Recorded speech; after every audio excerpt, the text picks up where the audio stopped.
வணக்கம் மக்களே, நான் உங்கள் எஸ்ஆர் கோவிந்தராஜ். முதலில் உங்களுக்கு வணக்கங்களை தெரிவித்துக் கொள்கிறேன். எனது பெயர் எஸ்ஆர் கோவிந்தராஜ்.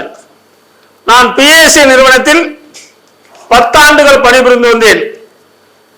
அந்த நிறுவனம் 1983 ஆரம்பிக்கப்பட்டு திருப்பதி 2014 செபி மூலியமாக அந்த நிறுவனத்தை முடக்கம் செய்து உச்ச நீதிமன்றத்திலே வழக்கு தொடர்ந்து ஓய்வு பெற்ற ஆர் எம் லோபா கமிட்டியிடம் அந்த பொறுப்பை ஒப்படைத்து மக்களுக்கு பணம் கொடுக்க சொல்லி ஒரு உத்தரவை பிறப்பித்திருந்தார்கள். அந்த உத்தரவிலே 6 மாத காலத்தில் பணம் கொடுக்க வேண்டும் என்று 2014 குறிப்பிட்டிருந்தார்கள். ஆனால் இதுவரை அந்த பணம் மக்களுக்கு முழுமையாக வந்து சேரவில்லை. இதற்காக நாங்கள் பல கட்ட போராட்டங்களை பண்ணியுள்ளேன். அரசு தரப்பு, அதிகார தரப்புலாம் மனுக்களை 12 சாக்கு 13 சாக்குன்னு மனுக்களையும் கொடுத்திருந்தேன். மாவட்ட ஆட்சியர்கள், வட்டாட்சியர்களும் மனுக்களை கொடுத்திருந்தேன். இதுவரை முறையான ஒரு தகவல் வரலை. எப்படி கொடுத்திருக்காங்கன்னா, நாங்க இப்ப பாத்தீங்கன்னா 2014 பிஎஸ்சி நிறுவனம் 49,000 கோடி வசூல் பண்ணி மக்கள் பணத்தை வைத்துள்ளது என்று ஒரு கணக்கை வெளியிட்டார்கள் பத்திரிகையிலே. அவருடைய சொத்து 1,76,000 கோடி இருக்குன்னு அவர்கள் தான் பத்திரிகையில் விளம்பரம் செய்தார்கள். இவ்வளவு சொத்து உள்ள நிறுவனத்தில் பணம் போட்ட முதலீட்டாளர்களுக்கு ஏன் பணம் விரைவில் கொடுக்க முடியவில்லை என்பதற்காகத்தான் இந்த காரணம். ஏன்னா இவங்க இன்னைக்கு 15 வருஷமா 10 வருஷமா எத்தனை பேர் ரசீது வச்சிருக்காங்கன்னு தெரியல. ரசீது உள்ளவர்கள் தான் பணம் போட்டு கொண்டிருக்கிறார்கள். நான் பிப்ரவரி 2017 ஒரு செய்தியை வெளியிட்டிருந்தேன். பிஎஸ்சி நிறுவனத்தில் பணம் போட்ட முதலீட்டாளர்களின் வெள்ளை அறிக்கையோட சொல்லியிருந்தேன். அதிலே அந்த முதலீட்டாளர்கள் நம்பரை அளித்தார். அதில் அவர்கள் எவ்வளவு பணம் கட்டியிருக்கிறார்களோ அதை எங்களுக்கு தாருங்கள் என்று ஒரு கோரிக்கை வைத்துள்ளேன். இப்போது ஏன்னா முதல்ல இவங்க பாத்தீங்கன்னா முதல்ல 5,000, அப்புறம் 7,000, அப்புறம் 10,000, 15,000, இப்ப 19,000 வரலாம் பணம் கொடுக்கணும்னு சொல்லியிருக்கிறாங்க. அந்த பணம் கொடுத்தவங்களுக்கு எல்லாம் முழுமையான தொகை போட செய்யல. ஏதோ ஒருத்தர் தான் முழுசா ரசீது வச்சு அவங்க தான் முழுமையாக போயிருக்குது. மீதி எல்லாத்துக்கும் 2 ரசீது 3 ரசீது பாண்டு மட்டும் வச்சவங்களுக்கு மட்டும் தான் பணம் கொடுக்குறாங்க. இது எந்த வகையில இந்த லோபா கமிட்டி பண்ணுது? இதெல்லாம் மக்களை ஏமாத்துற வேலை தானே. இப்பயும் அதுதான் விட்டுருக்கிறாங்க. நான் பிப்ரவரி 17 அந்த அறிக்கை விட்டுருந்தேன். அதுக்கு செபி நிறுவனம் பிப்ரவரி 20 ஒரு அறிக்கை விட்டுருக்கிறாங்க. நாங்க இந்தந்த தேதியில 5,000 இருந்து இப்ப 19 பணம் கொடுத்துட்டு இருக்கிறோம் அப்படின்னு. அந்த பணம் கொடுத்தவங்கள எவ்வளவு பேருக்கு பிஎஸ்சி நிறுவனத்தில் அவர்கள் கட்டிய தொகை முழுமையாக கொடுத்திருக்கிறார்கள் அந்த லிஸ்ட் அவங்க விடணும். பணம் கொடுத்துட்டோம் மக்களை ஏமாற்றக்கூடாது. முழுமையா ரசீது வச்சவங்களுக்கு பணம் வந்திருக்கும். ரசீது இல்லாதவங்களுக்கு ரசீது இருக்கிறதுக்கு மட்டும் தான் பணம் கொடுத்துருக்காங்க. இந்த பணம் மிச்ச பணமா யார போய் சேர்றது? இதெல்லாம் நான் போன வீடியோவிலும் கேட்டிருந்தேன். இந்த வீடியோவை நீங்க முழுசா கேளுங்க. இப்பயும் அதே தவறு தான் பண்ணிருக்கிறாங்க. இப்ப மார்ச் 14 இருந்து நீங்க இந்த வெளுத்துப்படியெல்லாம் திருத்துங்கன்னு. எப்படி திருத்துறது? பேங்க்ல ஒரு இன்சியல் இருக்கும். அவனுடைய பிஎஸ்சி நிறுவனத்துல அதிக படிச்சவங்க யாரும் வேலை செய்யல. அவங்களுக்கு தெரிஞ்ச மாதிரி ஒரு பேரை எழுதி வைப்பாங்க. குப்புசாமின்னு சொல்லுவாங்க. பேங்க்ல குப்பன்னு இருக்கும். குப்புசாமி இருந்தாலும் குப்பன்னு மாத்த எப்படி போய் பாத்துறது? ஆதார் அட்டையை மாத்தணும், பேன் கார்டை மாத்தணும். இதெல்லாம் என்னைக்கு மாத்தி அவங்க பேங்க்ல கொண்டு கொடுக்கறது உங்களுக்கு அனுப்புறது? இதெல்லாம் என்ன சொல்றோம்னா, எங்கெங்கெல்லாம் பிஎஸ்சி நிறுவனம் இருந்ததோ அங்கெல்லாம் ஒரு அலுவலகத்தை தரங்க. உங்க பணத்துல செலவு பண்ண வேண்டாம். பிஎஸ்சி முதலீட்டாளர்கள் பணத்துல தான் செலவு பண்ண போறீங்க. அங்க திறந்துட்டா அவன் பத்திரத்தை எடுத்துட்டு வருவான், காட்டுவான், பத்திரத்தை ரசீதை காட்டுவான். அவன் என்ன குறைபாடு நேர்ல தெரிஞ்சுக்குவான்.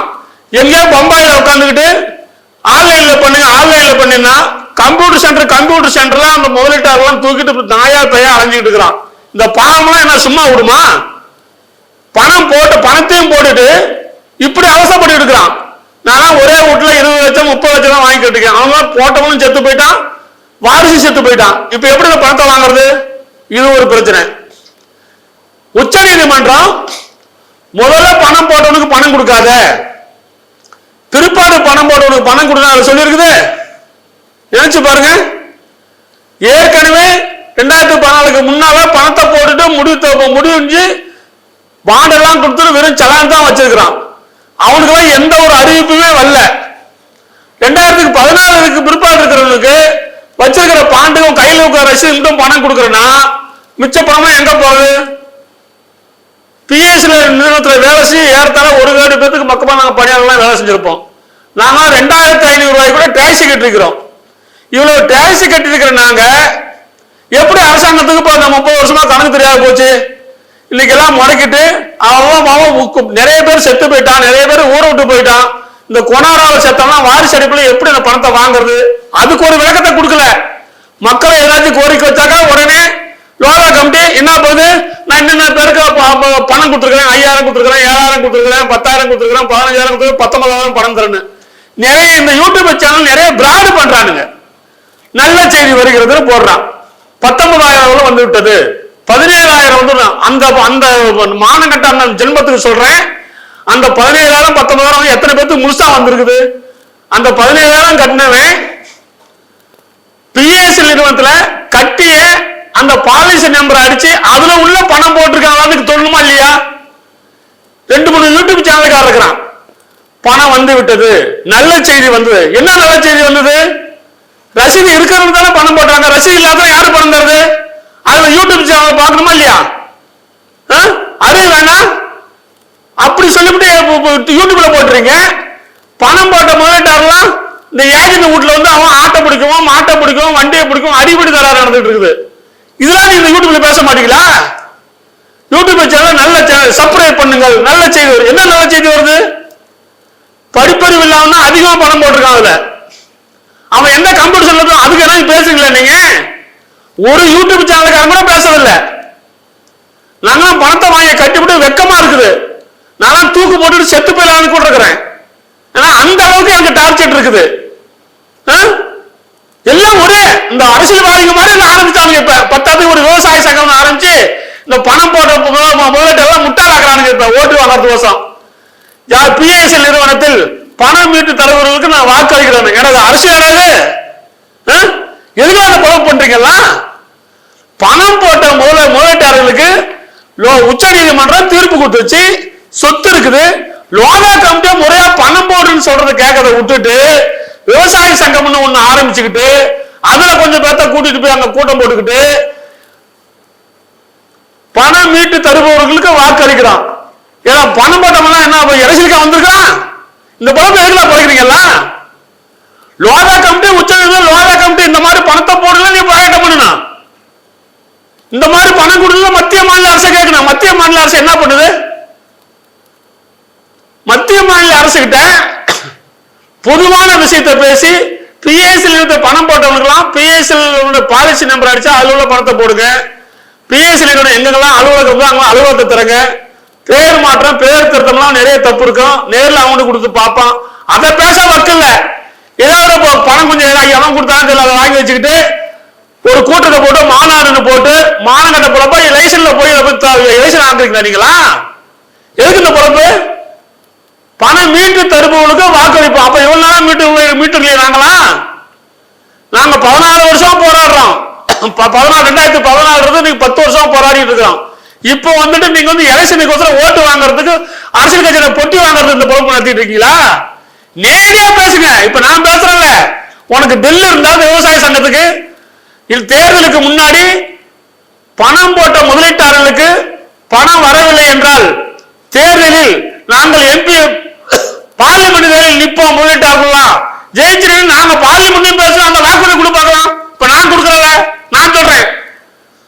இந்த தேர்தலுக்கு முன்னால தேர்தல் அறிவிக்கிறதுக்கு முன்னால பிஎஸ்சி நிறுவனத்திற்கு ஏதோ ஒரு நல்ல தீர்வு இந்த செபி லோகா கமிட்டி செய்யணும். எப்படி செய்யணும்?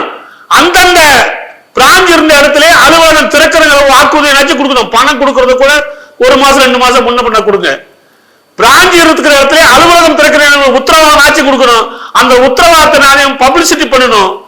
பிஎஸ்எல் நிறுவனத்துல பணம் போட்ட முதலீட்டாளர்களின் லிஸ்ட வெள்ளை அறிக்கை வெளியில விடுங்க. இந்த பாலிசி நம்பர் இவ்வளவு பணம் கிட்ட இருக்குது பிஎஸ்எல் நிறுவனத்துல, அதை நாங்க கொடுக்கிறோம்னு அவங்க கூட உள்ள ரெக்கார்டு கொடுக்கணும். வெள்ளை அறிக்கை விடுங்க. அந்த மாதிரி வெள்ளை அறிக்கை எல்லாம் விடலன்னா வருகின்ற பாராளுமன்ற தேர்தலில் பிஎஸ்எல் சார்பா நான் எம்பி எலெக்ஷன் நிற்பேன் என்பதை இதன் மூலம் நான் சொல்றேன். ஏன்னா எதுக்கு போறாருன்னா இன்னொரு அரசியல் கட்சியை மீட்டு தரான், நான் மட்டும் நம்ம அவன் ஓக்களிக்கணும் சொல்லி அவன் பின்னால வாது பிடிக்காதீங்க. எப்பயுமே வாது பிடிச்சா உருப்படவே மாட்டான். முதல்ல நேர்மையா பேச கத்துக்குங்க. இந்த யூடியூப் சேனல்காரன் பேசுற மாதிரி 5000 வந்து விட்டது 7000 நல்ல செய்தி மக்களுக்கு. என்ன நல்ல செய்தி கழிச்சுங்க? ஏதோ ஒருத்தருக்கு முழுசாக எவனோ ஒருத்தர் படிச்சா வச்சிருப்பான், ரசிகம் போராசி அவனுக்கு தான் பணம் வந்துருக்குது. மிச்சம் அதுக்கு முன்னாடி போட்டவனுக்கு பணம் வழி. அதை எந்த ஒரு யூடியூப் சேனல்காரன் பேசுறானா? ஏன் முன்னால பணம் போட்டவனுக்கு பணம் வரல, பின்னால பணம் எவனும் கேட்கிறானா? இந்த மாதிரி பொழப்பெல்லாம் பொழைக்காதீங்க. உண்மை செய்தி மக்களுக்கு சொல்லுங்க என்று கேட்டுக்கொண்டு, இது இப்ப நான் 5வது வீடியோ போட்டிருக்கிறேன். இந்த தேர்தலுக்குள்ள லோதா கமிட்டி ஒரு வாக்குறுதியை கொடுக்கணும். பிராஞ்ச் எடுத்து இருக்கிற இடத்துல நாங்க பிராஞ்ச் ஓபன் பண்றோம் அந்த மாவட்டத்துல அப்படின்னு சொல்லணும். பணம் போட்ட முதலீட்டாளர்களின் பணத்தை பிஎஸ்எல் பாலிசி போட்டு இவ்வளவு முதல்ல வெள்ளை அறிக்கை விடணும். இது எங்களுடைய முக்கியமான கோரிக்கை. வெளிநாட்டு நிறுவனம் தொழில் தொடங்குறதுக்கு எவ்வளவு நிலத்தை கேட்கிறாங்க. மத்திய அரசாங்கம் இந்த நேரத்தில் அந்த முதலீட்டாளர்களுக்கு கொடுத்துட்டு பிஎஸ்எல் கொடுத்துட்டு பணத்தை வாங்கி மக்களுக்கு கொடுக்க கூடாது. இன்னைக்கு 10 வருஷமா எத்தனை தள்ளுபடி பண்றீங்களே?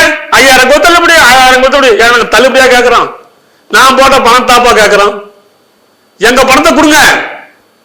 அரசாங்க பணத்தை கொடுக்கல, கேட்கல. மக்கள் வரி பணத்தை கேட்கல, பிரதமர் பணத்தை கேட்கல, எம்பி பணத்தை கேட்கல, எம்எல்ஏ பணத்தை கேட்கல, முதலமைச்சர் பணத்தை கேட்கல. நாங்க பிஎஸ்எல் நிலத்தில் கொஞ்சம் கொஞ்சமா சேர்த்து வச்சுக்கிறத கட்டிருக்கிறோம். அந்த நிலத்தில் சொத்து இருக்குது, அதுதான் முறையா கொடுத்து கேட்கிறோம். இதை முறையா கொடுக்கலன்னா அடுத்த வீடியோக்கள் இன்னும் எங்களுடைய குறைகளை வெளிப்படுத்திக் கொண்டே இருப்போம் என்று கூறிக்கொண்டு, இதுவரை எங்க சேனலை சப்ஸ்கிரைப் பண்ணாதவர்கள் சப்ஸ்கிரைப் பண்ணிக் கொள்ளுங்கள். என்னை போல் களப்பணியாளர்கள் அனைவரும் இந்த செய்தியை உலக நாடு முழு இந்தியா முழுவதும் பரவ செய்ய வேண்டும். ஏன்னா பணத்தை அவன் சென்னையில வச்சிருந்தான், பேங்க்ல போட்டிருந்தான், அடுக்கு பணம் வச்சிருந்தான். அதெல்லாம் போய் வாங்கியாந்து ஊடு ஊடா போய் தூங்குடாம வாங்கியாந்து போட்டீங்களா? அதுக்கெல்லாம் பிராசித்தமா நீங்களாம் ஒவ்வொரு களப்பணியாளரும் பாவ மன்னிப்பு கேட்கணும். முன்ன இத லோதா கமிட்டில இருந்து பணம் போட்ட முதலீட்டாளர்களுக்கு பணம் வாங்கி கொடுக்க வரை நீங்களாம் தூங்கக்கூடாது. இல்லட்டா நீங்களாம் பாவம் செஞ்ச ஜென்மம்னு நான் சொல்றேன். ஏன்னா நான் பாவம் செஞ்ச பாவத்துக்கு அடிக்கடி பேசிக்கிட்டு இருக்கிறேன், செஞ்சுக்கிட்டு இருக்கேன். அதே போல் ஒவ்வொரு களப்பணியாளரும் இதை மத்திய மாநில அரசுக்கு காதுக்கு போகும் வரையிலும், லோதா கமிட்டிக்கு காதுக்கு போய் சேரும் வரையிலும், லோதா கமிட்டி முதல்ல பிராந்தியத்துல இந்த கம்ப்யூட்டர் சென்டர்ல வரை இருக்கக்கூடாது. இதுக்கு உண்டான தீர்வு வருவரை அனைத்து களப்பணியாளர்களும் அவர்களுடைய குறைகளை வாட்ஸ்அப் மூலமும் பேஸ்புக் மூலமும் அரசாங்க கவனத்திற்கும், லோதா கமிட்டி கவனத்திற்கும், செபி கவனத்திற்கும், உச்ச நீதிமன்றத்துக்கு போய் சேரும் வரை இதை பகிர்ங்கள் என்று சொல்லிக்கொண்டு, இதுவரை கேட்ட அனைத்து நல்ல உள்ளங்களுக்கும் நன்றி, வணக்கம். பல